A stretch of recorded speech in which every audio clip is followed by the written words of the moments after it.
اللهم ارحمنا بالقرآن العظيم واجعله لنا إماما ونورا وهدى ورحمة واجعله لنا حجة يا رب العالمين.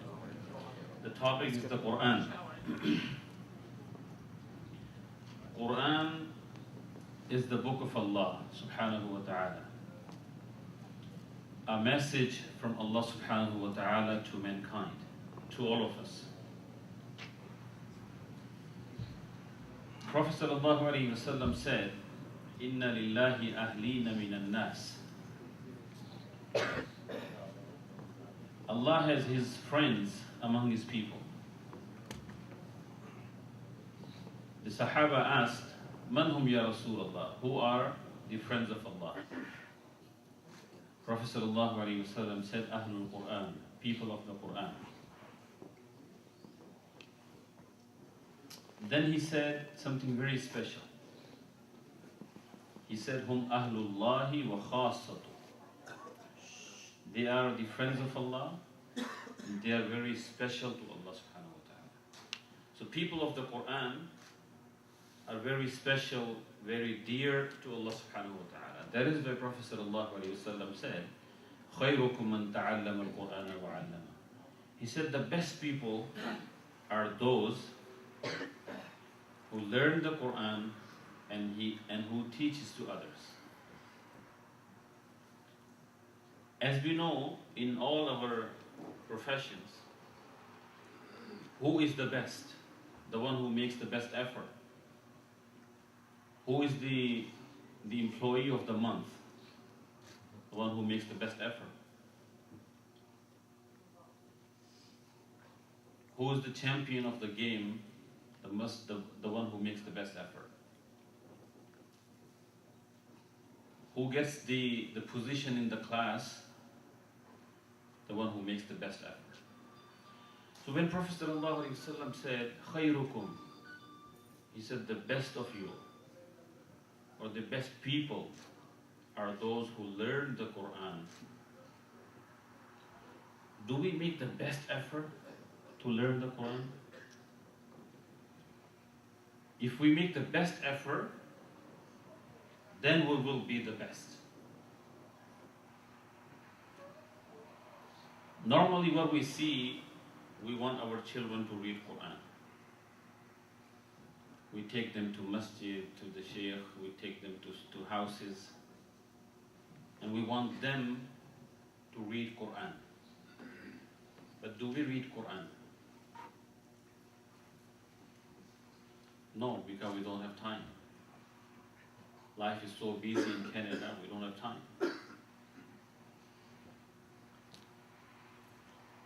But if we want to be the best in the sight of Allah subhanahu wa ta'ala,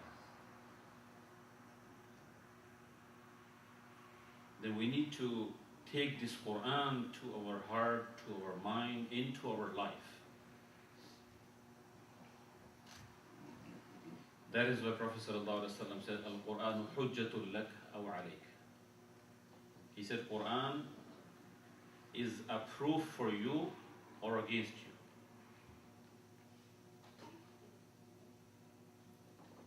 Another beautiful thing that Prophet ﷺ said, he said, اقرأوا القرآن فإنه يأتي يوم القيامة شفيعا لأصحابه. You know, the day of judgment is the most difficult day. When the sun will be only a mile away, only a mile. The distance that we see now, a safe distance that Allah subhanahu wa ta'ala has maintained. So we see life on this earth. There is a report from NASA. If the sun goes only 5 kilometers away from this earth, only 5 kilometers, everything on this earth will die because of cold. And if the sun comes only 5 kilometers close to the earth, everything will burn on this earth. And imagine the day of judgment when the sun is only a mile away. And people will be looking for any kind of shed. but they will not find any shade but the shade of Allah's throne. And we know the 7 types of people who will be under the shade of Allah's throne on the Day of Judgment, when there will be no other shade.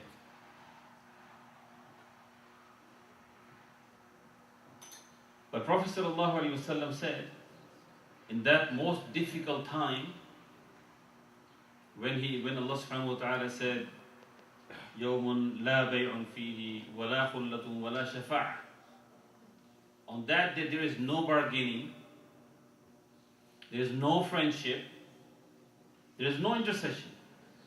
No one can help you on the Day of Judgment. But Prophet ﷺ said, Al-Quran. He said, Quran will intercede for you. Quran will speak on your behalf. Quran will argue for you until this Quran will make you successful. In a hadith, Prophet ﷺ said, there's 2 surah, Surah Al-Baqarah, Surah Al-Imran.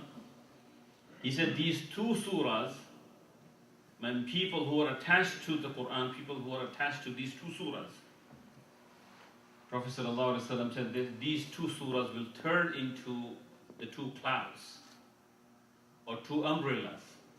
On the Day of Judgment, they will give you, these 2 surahs will give you a shade when people will be sweating with the heat of the sun. So this is the Quran, the book of Allah. And imagine when this Quran comes down. This Quran came from Allah subhanahu wa ta'ala. These are the words of Allah. And it came out of Allah into your heart, into your mind. That makes you special. So as much Quran you memorize, that much you are closer to Allah subhanahu wa ta'ala. That much you are special to Allah subhanahu wa ta'ala. Many times we have seen a little boy, 13, 14 years old, is a hafiz, memorized Quran. All of us push him to be the imam. We push him to lead salah. We push him to lead the congregation, to lead us to Allah subhanahu wa ta'ala. What is so special? Just the Quran. That is the Prophet sallallahu alaihi wasallam said, "Inna Allah yarfa'u bihadha al-kitabi aqwaman wa yada'u bihi akharin." Allah raised people because of the Quran. He gives them respect and honor because of the Quran. But at the same time, He humiliates people because of the Quran, people who ignore this Quran. We cannot really ignore this Quran. We have seen our parents. Always we have found our parents were reading Salatul Fajr on time, and after Fajr they had the habit of reading Quran every day. This is what we have seen in our life. Where is that practice now? And remember, if they were good because of their goodness, today we are good. We are on our deen. If we want our next generation to be on the deen, we must be good. Then Allah subhanahu wa ta'ala will take care of our children. He will take care of our generations. The example that Allah subhanahu wa ta'ala has given in Surah Kahf.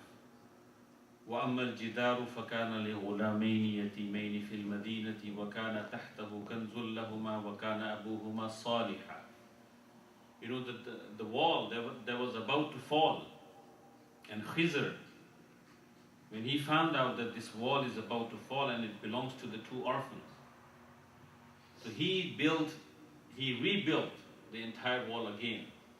Why? Because if the people of the town, they would have built it, they would have found the treasure underneath the wall and they would have taken it.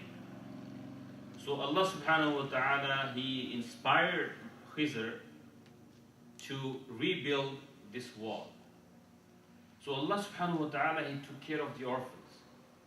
He took care of their dunya and their deen also. What was the reason? Allah subhanahu wa ta'ala said, وَكَانَ أَبُوهُمَا صَالِحًا. because their parents were righteous. So if we continue this practice of reading Quran, understanding Quran, practicing Quran, this Quran will continue in our next generation. So we need to make effort. When we know all these facts about the Quran, we know the great importance of the Quran. How do we develop our relationship with the Quran? How do we make this Quran intercede for us on the Day of Judgment and speak on our behalf? So there are certain rights of the Quran. We know our rights very well. When we get married, we know the rights of the husband, and they know the rights of the wife. We know the rights of the citizen in this country. We like to know the rights. What are the rights of the Quran? The first right of the Quran is to believe in the Quran. We all believe in the Quran, alhamdulillah. But look what Prophet ﷺ said, مَا آمَنَ بِالْقُرْآنِ مَنِ اسْتَحَلَّ مَحَارِمَهُ. He said, one who makes halal what Quran makes haram does not believe in the Quran. Quran came to change the perception of the people, the understanding of the people. People were believing in many idols and many gods. But the Quran came with the concept of Qul huwallahu ahad, Allah is one. The concept of Tawheed.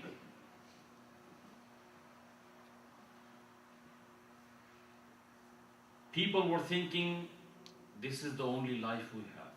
This life is real. So make the maximum effort to have the best of this life. But Quran came and Quran said, وَالْآخِرَةُ خَيْرٌ وَأَبْقَى. No, Akhirah is better than this life and forever. So Quran came to change the perception of the people. Allah subhanahu wa ta'ala, He mentioned many of His promises. Many of the miracles that happened throughout the history.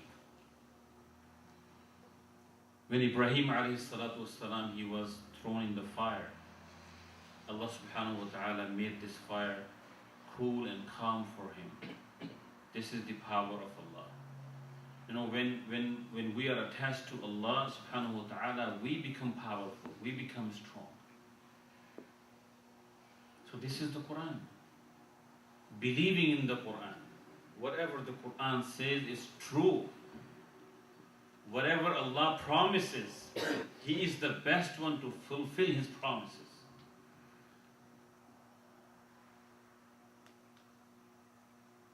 How the mother of Musa alayhi salam, she was scared and she was afraid of her son. But Allah said to her, drop him in the water. And don't worry, we will bring him back. And next day, he was back to his mother. The power of Allah. The promise of Allah. Allah subhanahu wa ta'ala said, فَرَدَدْنَاهُ إِلَىٰ أُمِّهِ كَيْ تَقَرَّ عَيْنُهَا وَلَا تَحْزَنْ وَلِتَعْلَمَ أَنَّ وَعْدَ اللَّهِ حَقٌّ. So we returned Musa alayhi salatu wasalam to his mother to make him a comfort to her eyes and to let the people know that Allah fulfills His promises. This is the Quran, believing in the Quran.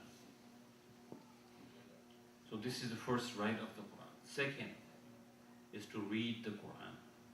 When we talk about reading the Quran, reading it properly, reading it fluently.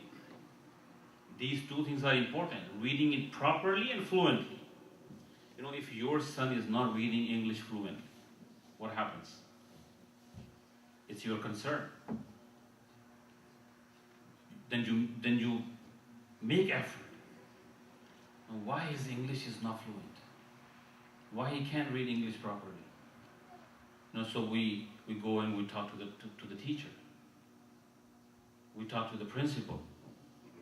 If we're not satisfied still, then we make arrangement for the tuition. We pay extra money just to make their English fluent. But is it our concern if our child is not reading Quran fluent? Do we ever pay attention to this? Do we ever think about it? If their English accent is not good, if our English accent is not good, whoever comes to this country, first they make effort to make that accent local.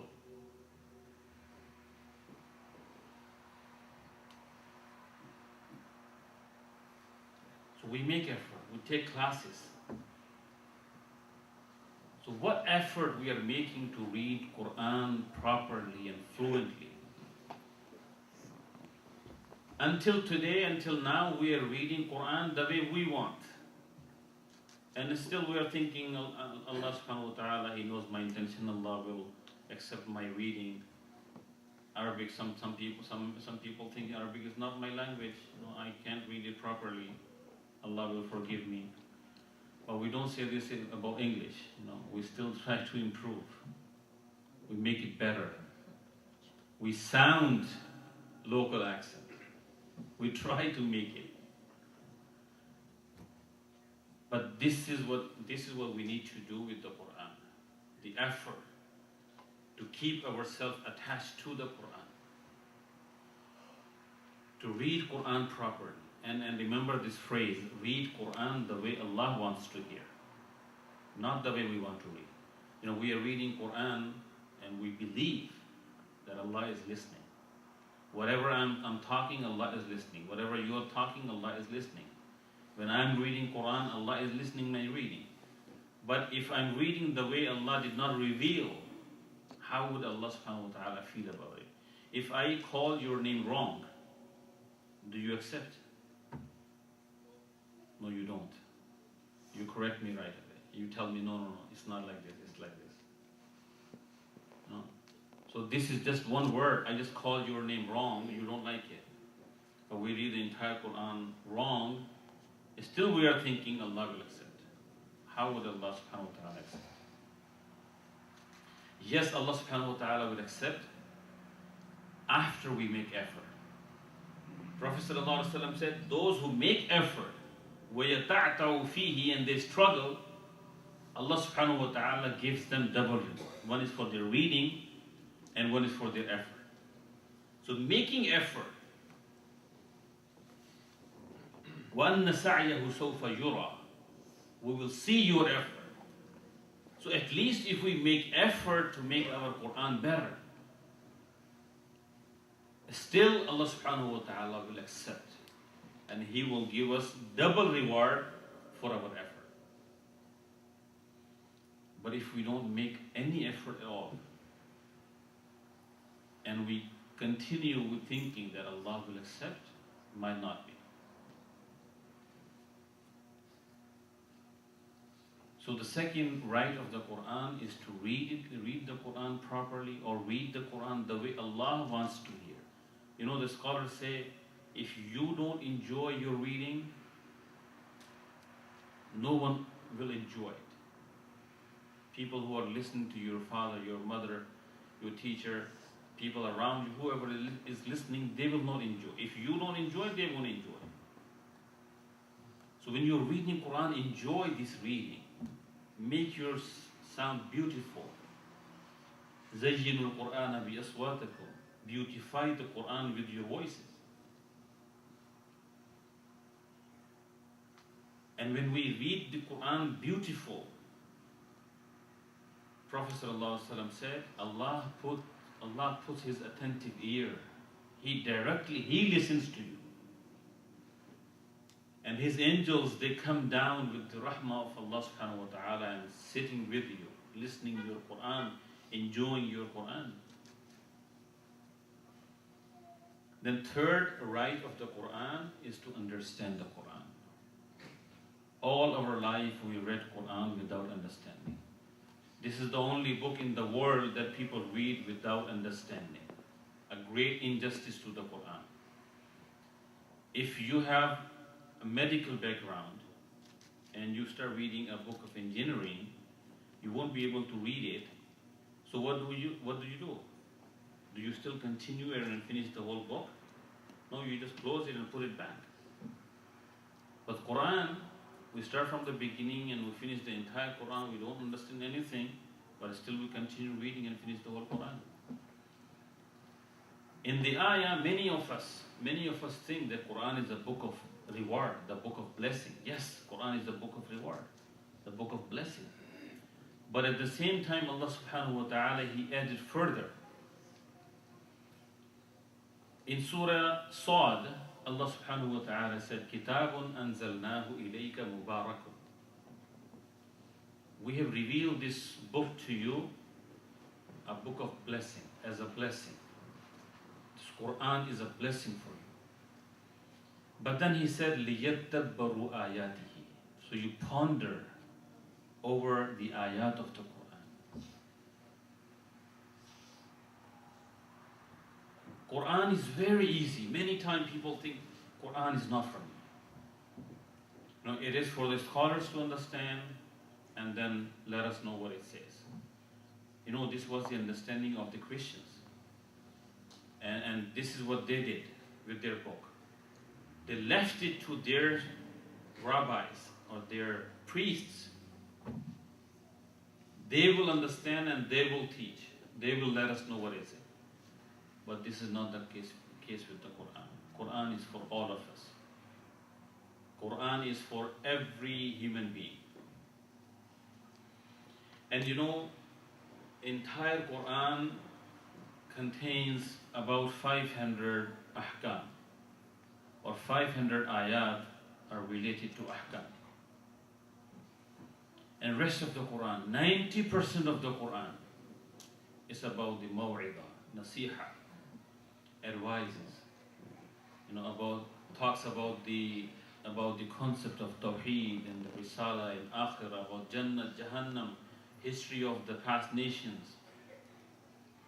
90% of the Quran you can understand by just reading the translation of it. 90%.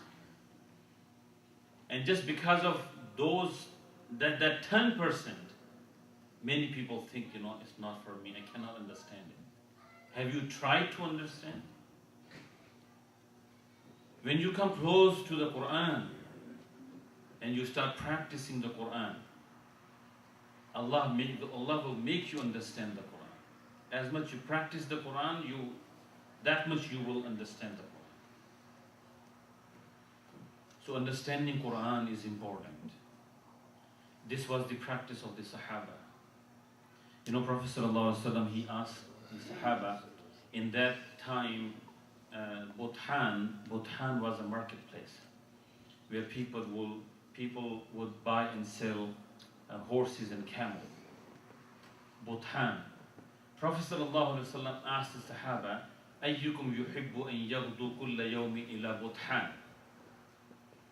He said, who wants to go every morning to Buthan and get 2 beautiful camels for free? Prophet ﷺ asked the Sahaba, who wants to go every morning to Buthan and get 2 beautiful camels for free? All the Sahaba, they said, we want. They raised their hands. Everybody wants. It's like 2 beautiful cars you get. We can say, just give me just one time, not every morning, just one time. But then Prophet ﷺ said to the Sahaba, he said, reading 2 ayat of the Quran every morning is better than getting 2 camels for free. Then he said, reading 3 ayat of the Quran, and reading means reading and understanding, every morning is better than getting 3 camels for free. Then he said 4, and so on. So just we need to make this habit, develop this habit, so the Quran can intercede for us on the Day of Judgment. So the Quran can speak on your behalf, on our behalf on the Day of Judgment. Then 4th right of the Quran is to practice the Quran. Practice the Quran. You know, over 300 times Allah subhanahu wa ta'ala said to pray and pray and pray, establish prayer. Over 300 times. And still many of us don't pray. We don't care about the salah. The time passes and we pray after. It's qada, we just pray after. And imagine if your son or daughter, they don't listen to you one time, we ignore. If they don't listen to us second time, we shout at them. We get upset on them. If they don't listen to us third time, we might slap them. Because we're so upset, we're so angry. But look at the rahmah of Allah subhanahu wa ta'ala. 300 times He said to pray and pray. And still we don't pray. Still it's not our concern. So practice the Quran. As much we practice the Quran, we will understand Quran better. We will come more and more close to Allah subhanahu wa ta'ala. We will learn the purpose of life. We will know the reality of this life. And last right of the Quran is to preach the Quran, is to do da'wah. Give a copy of the Quran to a non-Muslim, to your neighbor, to your colleague, to your friend.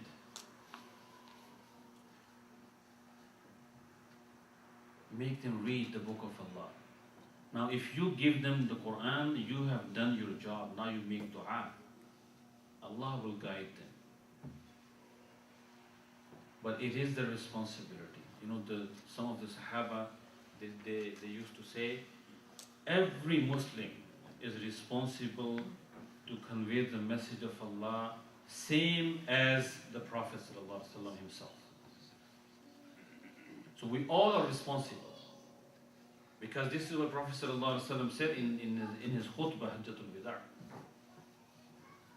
He said, those of you who are present here, take my words to those who are not here. So those of us who are sitting here, take these words to those who are not sitting here. You know, convey the message of the Quran to your generation, to other generations. And start with your own family. Teach them Quran. Have a weekly family halaqah, where at least you can teach your own children. And holding the halaqahs, family halaqahs, this is again the sunnah of the prophets.